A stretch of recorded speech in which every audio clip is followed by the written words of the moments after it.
पतयो हस्तपद्धतं स्वेच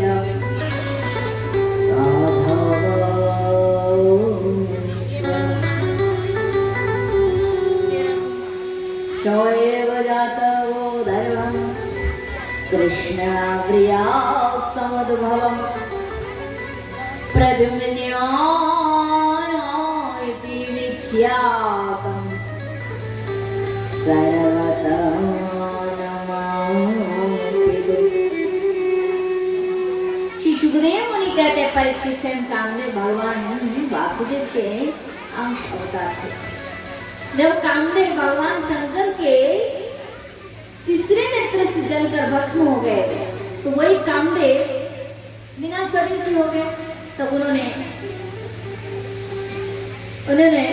बहुत समय तक भगवान कृष्ण के लिए भगवान कृष्ण की राह को ताके हैं और द्वापर युग के समय जब भगवान कृष्ण धरती पर अवतार लिए तो भगवान श्री कृष्ण की वहां माता रुक्मिणी के गर्भ से स्वयं कामदेव पुत्र के रूप में जन्म लिए और प्रद्युम्न के नाम से विख्यात हुए। बालक प्रद्युम्न ने जन्म लिए कुछ ही समय हुआ ये देवर्षि नारद जी के द्वारा जब संदासुर को पता चला कि कृष्ण पुत्र प्रद्युम्न ही उसका वध करने वाले हैं तो उसने सोचा ये बड़ा होकर एक दिन मुझे मार देगा, अभी तो छोटा है, क्यों ना इस बालक को उठाकर अभी से मैं मार डालूं तो मेरा और आपके जीवन भर कोई भय नहीं, कोई चिंता नहीं।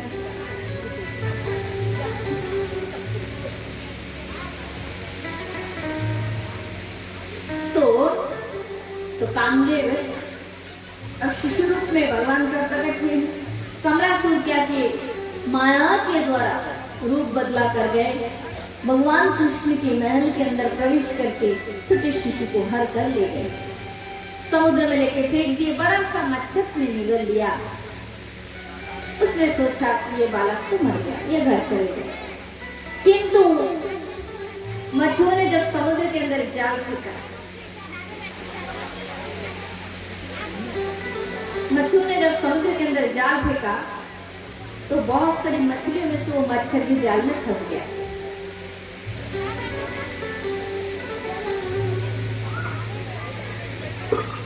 तो मछुओं ने सोचा क्यों ना हमारे राज्य की राजा सम्रासुर को ही इसी बड़ा सा मच्छर मिल गया तो इसको भेंट किया जाए।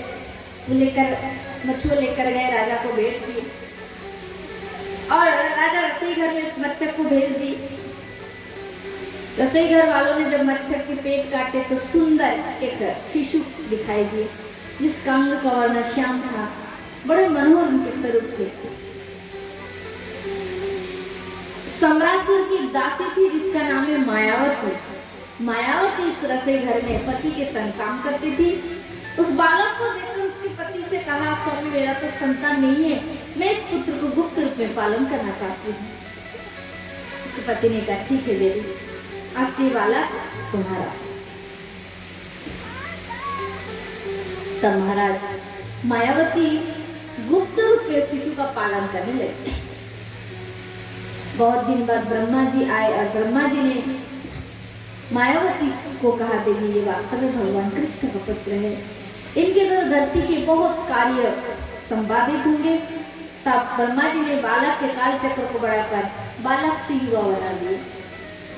फिर प्रद्युम्न ने जाकर सम्रासुर से युद्ध किया और युद्ध में अंत में प्रद्युम्न के हाथ से सम्रासुर का वध हुआ। मायावती से विदा लेकर प्रद्युम्न अपने नगर द्वारिका प्रस्थान किया। माता रुक्मिणी ने जब राजकुमार प्रद्युम्न को देखी तो विचार में पड़ गई, अरे ये कौन है, इतना सुंदर एक कुमार कौन है? ये तो मेरे पति द्वारिकाधीश जैसे दिखते हैं, पति जैसे दिखते हैं, परंतु मैं ये भी जानती हूँ कि ये मेरे पति नहीं दूसरा कोई है, किंतु है कौन? फिर सोच रही कहीं ये मेरे खोए हुए पुत्र तो नहीं। इस प्रकार मन में बहुत सोच रही थी कि इतने में देवर्षि नारद जी आए और उन्होंने आकर सब बताया कि देवी ये आपके पुत्र है। अपने खोए हुए पुत्र को पाकर हमारे रुक्मिणी के मन में भारी आनंद है। पैदल ने जी को हृदय से लगा लिए, वात्सल्य से विवर हो गई है। इस प्रकार द्वारिका में उत्सव मनाया गया राजकुमार के आने की खुशी में। सुखदेव मुनि कहते परीक्षित द्वारिका नगर में सत्राजित नामक एक व्यक्ति थे जो कि सूर्य देवता के परम भक्त थे। सूर्य देवता की इतनी भक्ति किए कि प्रसन्न होकर सूर्य देवता ने उसे एक श्यामंतक मणि दे दी। उस मणि से प्रत्येक दिन 10 मन करके सोने निकलते थे। जब भगवान श्री कृष्ण द्वारिका के राजा थे और उग्रसेन जी भी राजा थे, उनको जब पता चला तो उग्रसेन जी ने सत्राजित से कहा, इतना सोना तुम क्या करोगे, हमारे राज सेवा में कुछ लगाया करो। किंतु धन संपत्ति के मोह में उतना अंधा हो गया था वो कि भगवान के मुंह के ऊपर ना कहकर चले। एक मिनट है, अरे जल्दी आओ। तो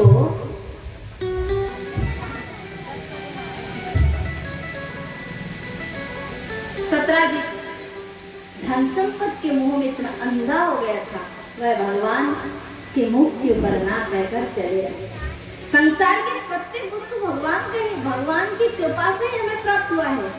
किंतु जो वस्तु भगवान के चरणों में ना अर्पित करके भोग करते हैं, वो विषय वस्तु एक दिन से दुख प्रदान करते हैं। देखो सत्राजित इतने धन संपत्ति की मालिक थी, किंतु थोड़ा सा धन प्रभु की सेवा के लिए मांगा गया, उनके सेवकों ने मांगा, किंतु उसने दिया नहीं। परिणाम क्या हुआ? उसके भाई प्रसन्न उस मणि को गले में लटका कर गए शिकार खेलने।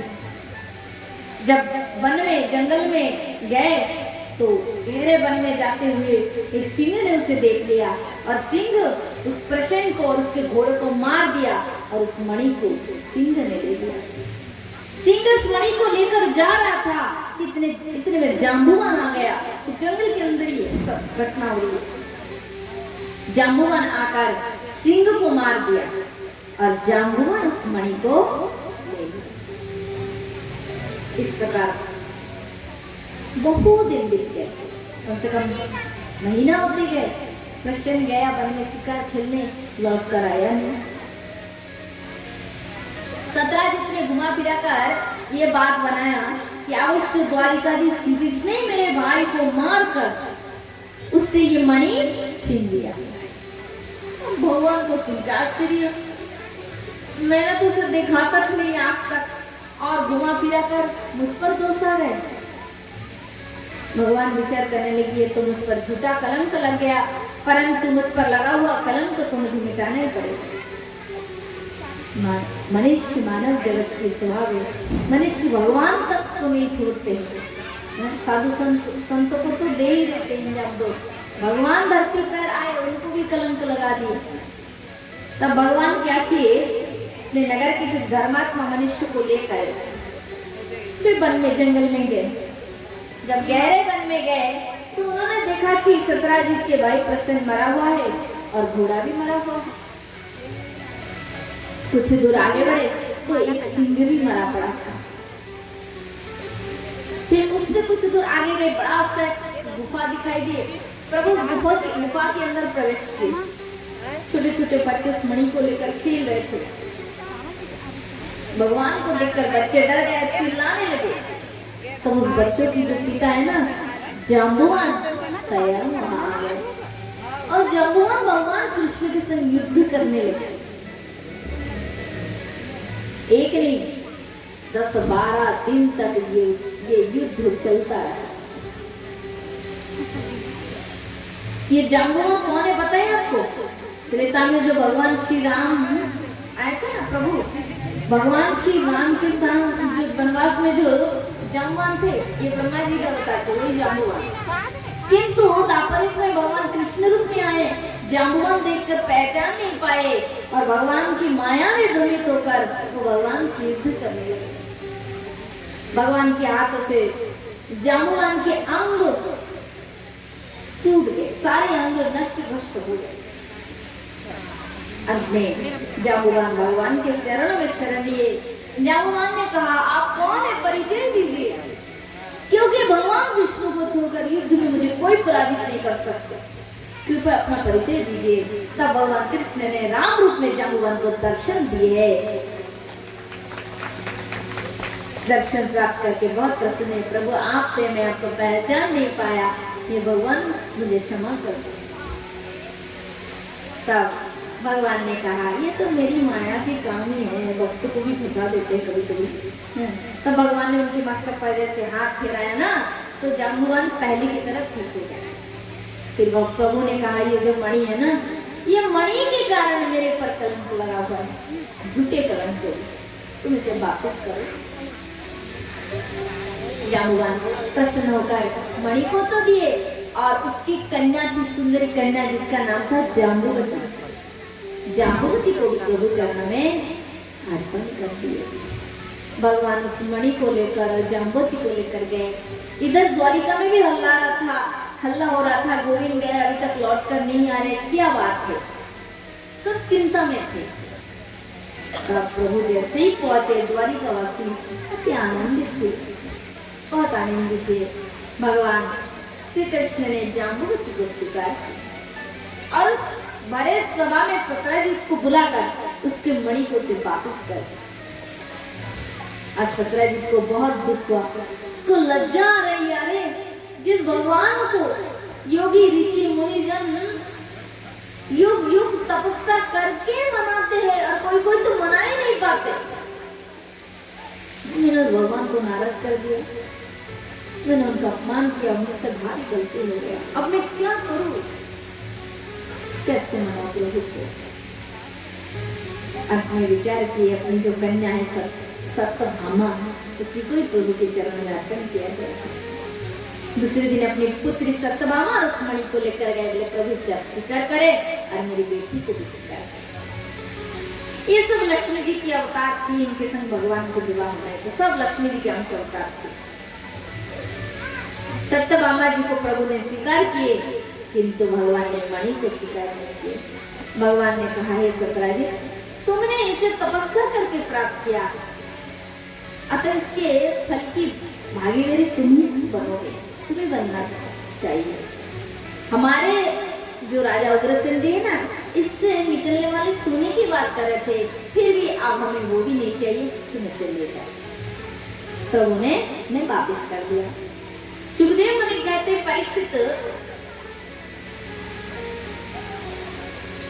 भौमासुर नामक एक राक्षस था जिसने धरती के बहुत सारे राजाओं को बंदी बना कर रख दिया और देवराज इंद्र की माता अदिति के काने के कुंडल और वरुण देवता के छत्र को चुरा लिया। तब देवता आकर दुखड़ा सुनाए। तब भगवान सत्यभामा जी के संग गरुड़ पर विराजमान होकर भौमासुर के राजधानी में है। इसका विशाल राजधानी था, हजारों उसमें गेट थे, उसमें प्रवेश करके उसकी राजधानी तक जाना भी बहुत मुश्किल था। प्रभु हर द्वार पे जितने योद्धा थे सबको युद्ध में पराजित किए, अंत में उसके नगर के अंदर प्रवेश किए और जाकर प्रभु ने भौमासुर से युद्ध करके उसका विनाश किया। भौमासुर वास्तव में पृथ्वी देवी के ही पुत्र था। किसके संतान थे? पृथ्वी देवी। पृथ्वी माता प्रकट हुई और बोली, हे भगवान, अच्छा हुआ इस दुष्ट का वध आपके हाथ से हुआ, क्योंकि बड़ा दुष्ट था।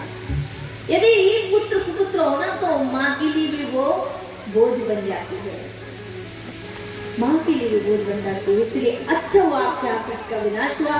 भगवान ये अदिति माता के कान के कुंडल आप स्वीकार करें।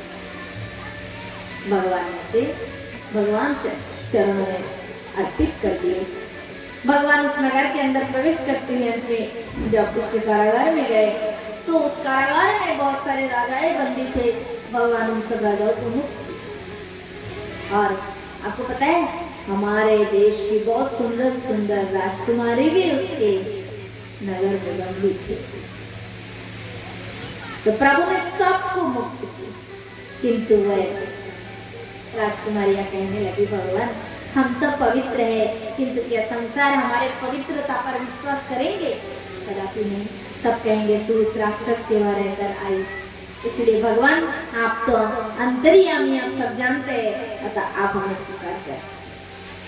तब भगवान श्री कृष्ण ने उन सब राजकुमारी को स्वीकार की। 16,100 राजकुमारियां थी, उन सबको भगवान श्री कृष्ण ने पानी ग्रहण किया। और रुक्मणी, सत्यभामा, जमवती, कालिंदी, लक्ष्मणा, रोहिणी, इन सब को लेकर कुल मिला के भगवान श्री कृष्ण की 16,108 रानियां होती है। बोला राधे। 8 रानी मुख्य 8 रानी है भगवान की।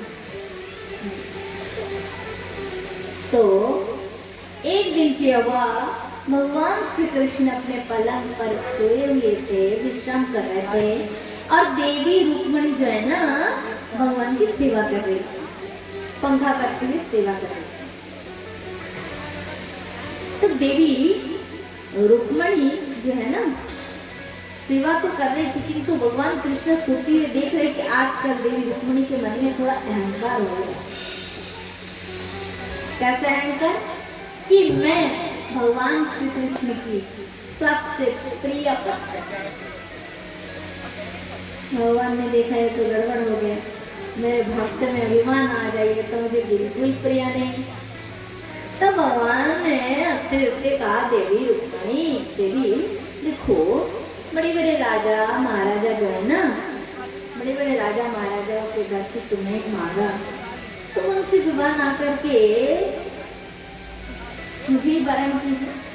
हे देवी, ये तो वैसे वृंदावन का ग्वाला हूँ, सारे देशों के राजाओं से डर के मारे समुद्र के अंदर आकर छिप गया,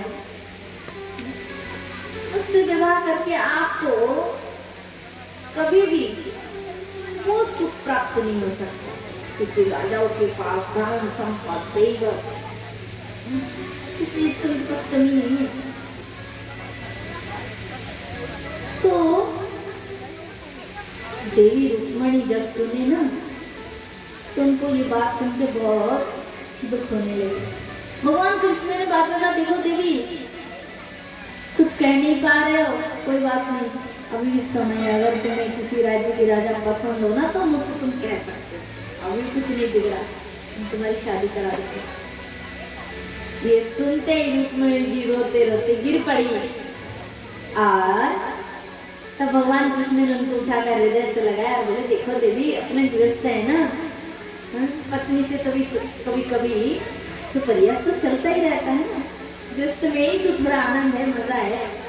तब भगवान कृष्ण ये कहते हुए जब उनको संभाल लिए, तब से देवी रुक्मणी समझ गई कि नहीं नहीं, भगवान तो आत्मा राम है, अपने में ही तृप्त है, वो उसके लिए जगत में कोई अति प्रिय नहीं और कोई अति प्रिय भी नहीं है और कोई साधारण भी नहीं, सबके लिए समान है। तब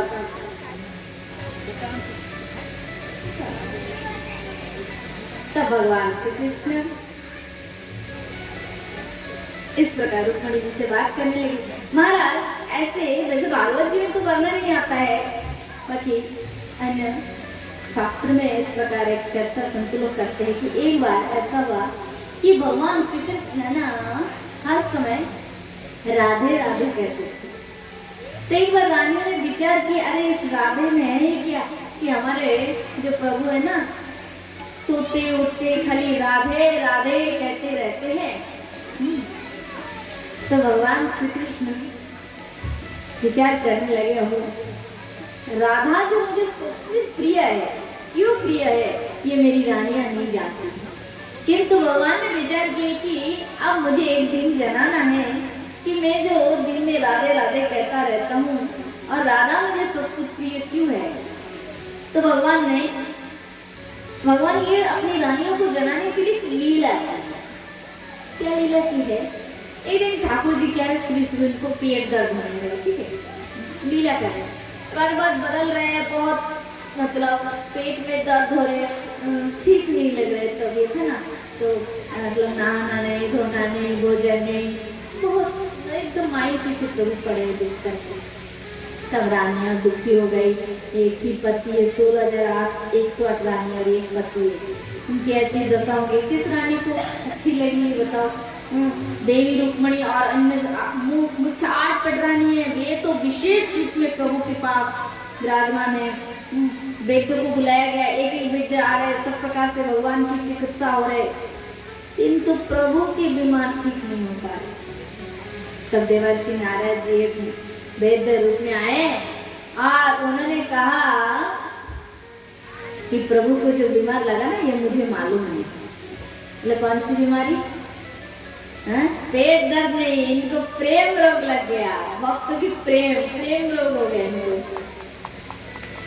अब भगवान ने ये तो भगवान ने दिखा रहे, आ चिल्ला रहे हैं, किंतु नारद मुनि जो है, संत है, वे पकड़ पाए कि प्रभु को क्या बीमारी लगे। क्यों? हम जो मनुष्य हैं, हमको हो सकता है सर दर्द, कान दर्द, नाक में दर्द, पेट में दर्द। भगवान है, उनको कैसी बीमारी होगी? संसारी बीमारी भगवान को नहीं लगेंगे, उनको लगे, उनको हो गया प्रेम रोग। तो फिर रानियों ने कहा, महाराज वैद्य जी इसकी इलाज क्या है? इलाज क्या है आप बताएं। तो बोले इलाज यही है कि जो कोई भक्त है ना, यदि अपनी चरण धूलि प्रभु को देंगे ना, और उस रज को यदि प्रभु के मस्तक पर लगाया जाए ना, तो ये भगवान ठीक हो जाएंगे। अच्छा है, बहुत सुंदर उपाय है। तो नारद जी चले अपने असली देवर्षि वाला रूप में आए और उन्होंने कहा, ये देवी हो, वैसे सब लोग इकट्ठे क्यों खड़े हैं? क्या बात है? प्रभु ऐसे सोए क्यों है? क्या हुआ हमारी कदीश को? हमारे प्रभु इस प्रकार सैया पर पड़े क्यों है? रानियों ने सब बताई। पूछिए मत देवर्षि, बहुत दुखी, हमारे प्रभु सुबह से अस्वस्थ पड़े हुए। और वैद्य जी ने बताया कि ऐसे वैसे बीमारी नहीं, हमारे प्रभु को प्रेम रोग लग गया है। अच्छा, तो फिर क्या करें? बोले नहीं, वैद्य जी ने इलाज बताया कि जो कोई भक्त अपने चरण रज को दे देंगे और उसी चरण रज को यदि प्रभु की गोविंद के मस्तक पर लगाया दिया जाए ना, तो वे पहले की तरह ठीक हो जाए। रानी ने बोली, देवर्षि आप तो संत है, साधु है, आप ही थोड़ी व्यवस्था कर दीजिए ना, किसी भक्त से जाकर थोड़ा उनकी चरण मान के लाइए ना।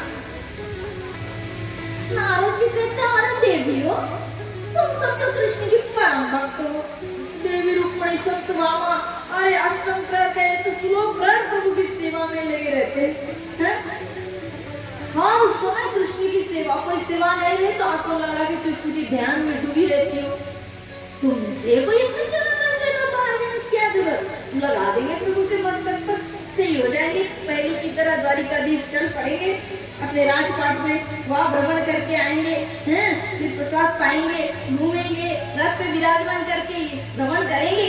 पहले की तरह आप प्रभु को देखोगे, हंसते खिलते, सबको आनंद मिलेगा। हाँ, आनंद तो मिलेगा। तो मिलेगा क्या? दीजिए, देवी रुक्मिणी सर्वरानी और श्रेष्ठ है, आप भी अपना चरण रज दीजिए ना, एक क्षण, एक मिनट में काम बन जाएगी।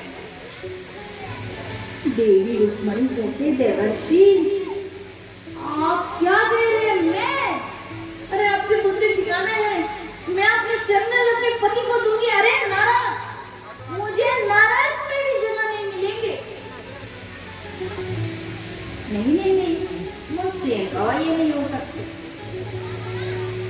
नारद जी आश्चर्य, अन्य रानियों से बोले, सब डर गए, बोले बड़ी दीदी देना नहीं चाहती, फिर हम कैसे दें? नारद जी ने कहा, ठीक है, घर में ही काम नहीं हो सकता, तब तो मुझे बाहर ही जाना पड़ेगा। बहुत संत महात्माओं के पास गए, बहुत त्यागी बाबा के पास गए, बैरागियों के पास गए। किसी ने तो नरक की डर से समाधि का ढोंग रचा लिया, किसी ने कोई तो मौन हो गए, मौन व्रत धारण कर लिए, और कोई डर के मारे कह दिए कि मुनि जी हम तो देंगे, किंतु हमें तो अपना चरण रज देने के बाद नरक में जाना पड़ेगा। श्री देवर्षि नारद जी इस प्रकार करते सब जगह भ्रमण किए, किंतु किसी ने भी अपना चरण रज नारद जी को नहीं दिया। आज में देवर्षि नारद जी ने सोचा, अरे सब जगह तो गए, किंतु वृंदावन तो नहीं गए, तो थोड़ा वृंदावन जाके आता। निराश हो गए थे नारद जी, क्योंकि कोई तैयारी नहीं हो रहे थे देने के लिए अपना चरण रत्न। वृंदावन जैसे गए, नारद जी ने देखा गोपियां बैठकर सब सत्संग कर रही थी। नारद जी का स्वागत किया, आइए आइए देवर्षि विराजिए और बताइए सब कुशल मंगल कहे, हमारे प्रभु कहते हैं सब कुशल मंगल कहे ना। तो नारद जी ने सुनाया और कहा देवियों सब तो ठीक है ब्रज देवियों, किंतु द्वारिकाधीश के स्वास्थ्य कुछ ठीक नहीं, वे सैया पर पड़े हैं, न भोजन न पानी कुछ भी नहीं। और वेद जी ने बताया कि कोई भक्त अपना चरण रज यदि दे देना और उसी को यदि गोविंद के मस्तक पर लगाया जाए तो प्रभु पहले की तरह ठीक हो जाएगा। बहुत जगह गए पर कोई देने के लिए तैयारी नहीं हो रही। गोपियां चुपचाप सुन रही थी और गोपियों के बीच किशोरी जी श्री राधा रानी विराजमान थी। राधा रानी ने बोली देवर्षि क्या बताए वेद जी? बोली बस चरण रज देने से ही कन्हैया ठीक हो जाएंगे। इतना सुनते ही किशोरी जी के नेत्र से अश्रु बहने लगी, बस इतना करने से मेरे कृष्ण ठीक हो जाएंगे। तो देवर्षि अगर इतना करने से ठीक हो जाएंगे तो मेरे ही चरण रज लेके जाइए और मैं कृष्ण को दे दीजिए। देवर्षि इसके लिए यदि मुझे नरक जाना पड़े, कई युग तक नरक में रहना पड़े, तो मेरे कृष्ण के लिए मैं हंसते हंसते नरक के कष्ट को सहन लूंगा, परंतु मेरा कृष्ण हर समय ठीक रहे, सुखी रहे, आनंद में रहे। नारद जी की आंख भर आए, चरण के किशोरी जी को प्राप्त किया, लग रहा है कि मुझे ही मिल रहा है। इतनी शांत किशोरी जी के चरण रहते हैं जो कि जीवन को तृप्त कर देती है। लेकर नारद मुनि गए, तब श्री मेरी ओर देती है, तब उसी समय द्वारिकाधीश महल में पहुंचे। देवी रुक्मिणी दौड़ के आए, बोले देवर्षि किसने दिए बताइए ना, कौन थे? किसी योगी होगा ना, कोई संत होगा, वो बहुत बड़ा विरक्त महात्मा होगा ना। बहुत अच्छा कि लाइए, जल्दी से लाइए। और उसी रथ को लेकर प्रभु के मस्तक पर जैसे स्पर्श कराए कि गोविंद पहले की तरह ठीक हो गए। जैसे ठीक हो गए ना, तो उसी समय जैसे ठीक हो गए ना, श्री राधे जय श्री राधे। शकुंतला रवानी इन्होंने ठाकुर जी को बयान जी को 5000 दान दिए, इनके नाम से ताली हो जाए। जय जय श्री राधे। तो श्री राधा रानी किशोरी जी के चरण रज से गोविंद ठीक किए। रुक्मिणी देवी ने कही देवर्षि, उन्होंने कही थी कि ये कोई महात्मा है, कोई योगी है। तो देवर्षि नारद जी ने तब कुछ नहीं बताया, चरण रज दिए और गोविंद ठीक हो गए। तब देवर्षि नारद जी ने कहा, हे देवी रुक्मिणी, तुमने पूछा था ना किसका चरण रज है, अब सुनोगे नहीं किसका? तुमने कहा था ना किसी योगी होगा, कोई विरक्त महात्मा होगा, परंतु वो कोई विरक्त महात्मा नहीं, कोई योगी नहीं था, बल्कि वृंदावन की राधा थी। राधा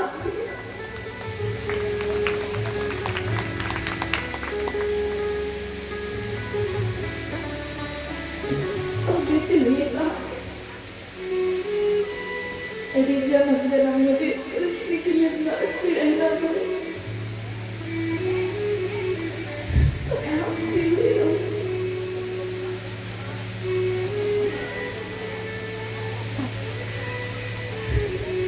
सुनते ही तेरी रहमत की रात भरो, एक बूंद ही मिल जाए, मगर की करी थी। आइए भजन गाते हैं, मुझे बहुत प्रिय है।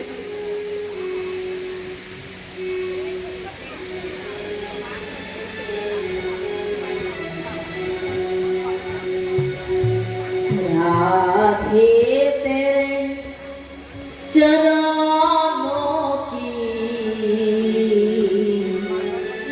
जरा डोले मिली जाए,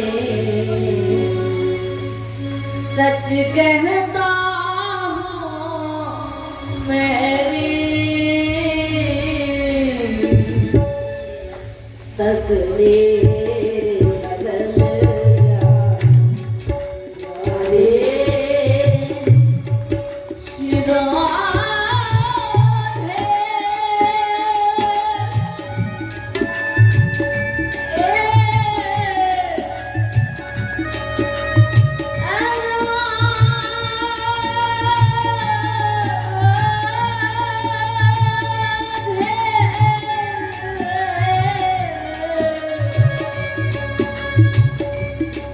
सुनते हैं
सबसे बड़ा धन तो यही है। भले वो पागल हो गया, भले वो दुनिया के किस कोने में है, जिसने राधा रानी के चरण प्राप्त कर लिया, जगत में धन्य है वो जगत है। तो कृष्ण ने किशोरी जी की महिमा अपनी पटरानियों के सामने जनाए, दिखाए, और रानियों ने भी तब जान पाई कि श्रीमती राधा रानी का स्थान बहुत ऊंचा है। प्रेम का स्थान सबसे ऊंचा इसलिए है क्योंकि कृष्ण प्रेम में स्वसुख वासना नहीं, प्रभु सुख में सुखी। और जहाँ अपनी सुख की लालसा ना हो, केवल भगवान के सुख में सुखी हो, वह प्रेम सर्वश्रेष्ठ है। और राधा रानी क्या कृष्ण सुख में सुखी है, तो राधा रानी क्या दुखी है? जैसे हम कहेंगे अरे उसके सुख सोचेंगे तो हमारा सुख कैसे होगा, हम कैसे सुखी रहेंगे, ऐसा सोचते हैं। क्योंकि बुद्धि है ना, वो तो टांग लगा अड़ाती रहती है। तो किशोरी जी कृष्ण को सुख देखे, उस सुख जब सुख समय अगर भगवान को 1 रुपये के सुख दे तो भगवान वो सुख पाकर सुख समय 2 रुपये के सुख राधा रानी को वापस कर देते हैं। कृष्ण भक्ति में यही नियम है कि कृष्ण को तुम जितना सुख दोगे उसका डबल होकर तुम्हारे